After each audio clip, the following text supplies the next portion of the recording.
Finding the vertex by completing the square.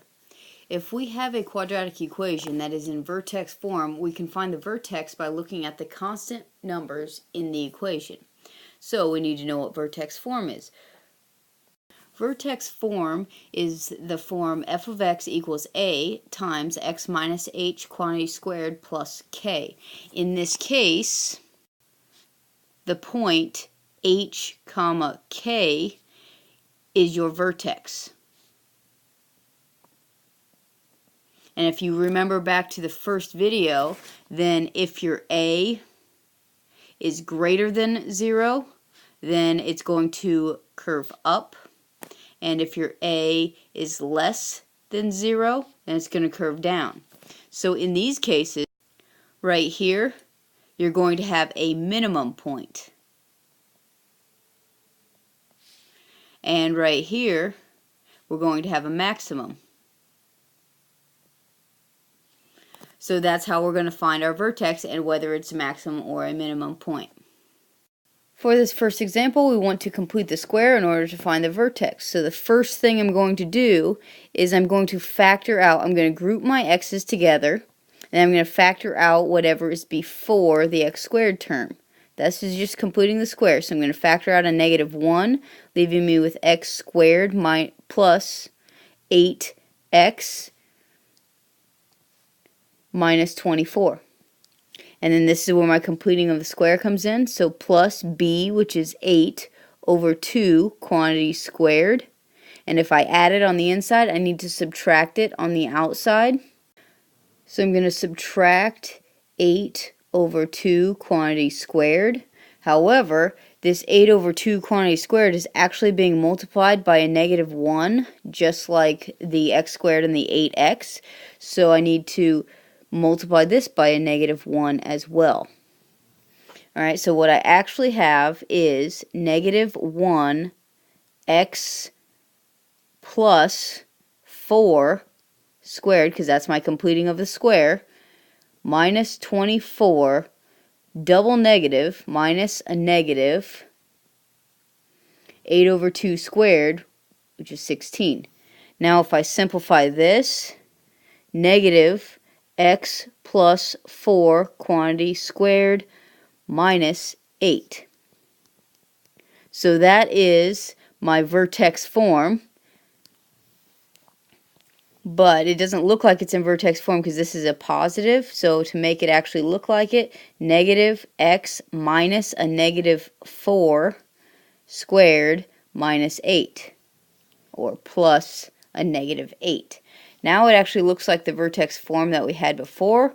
So my HK is going to be my vertex, and that would be the -4 and the -8.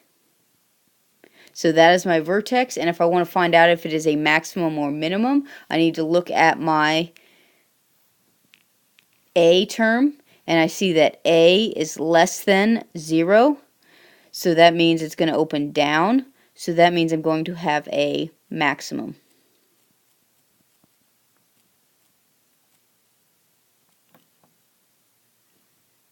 And that would be your final answer.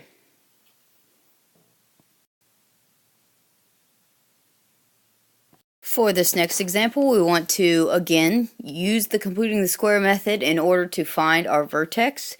So what we're going to do is start by grouping our x's, and then we want to factor out whatever is before my x squared term, which in this case it is 2. So I'm going to factor out a 2, giving me 2x squared minus 10x. Then I'm going to add something inside, and if I add that something inside, then I need to subtract that same something on the outside.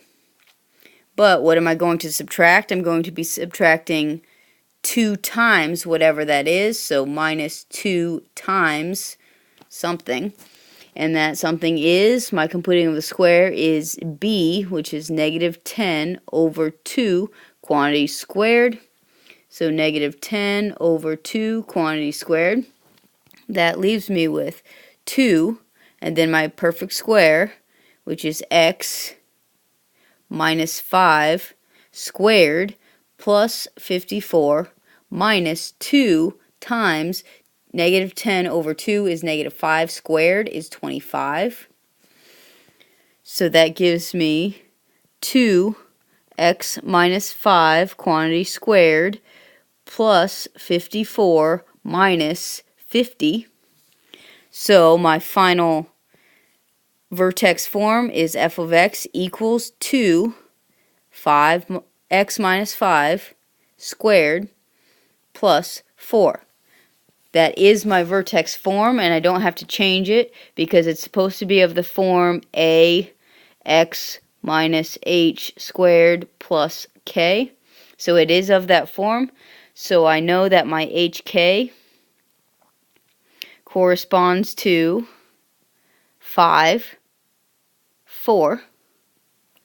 And if I look at my a is greater than 0. So that means that it's going to be a hump like that, a U shape. So that means that I'm going to have a minimum value at the vertex. And that's your final answer. And that's it for your notes over finding the vertex using the completing the square method. Go through some practice problems. Make sure that this makes sense and you can actually find the vertex in this manner. Then you can take your quiz over completing the square.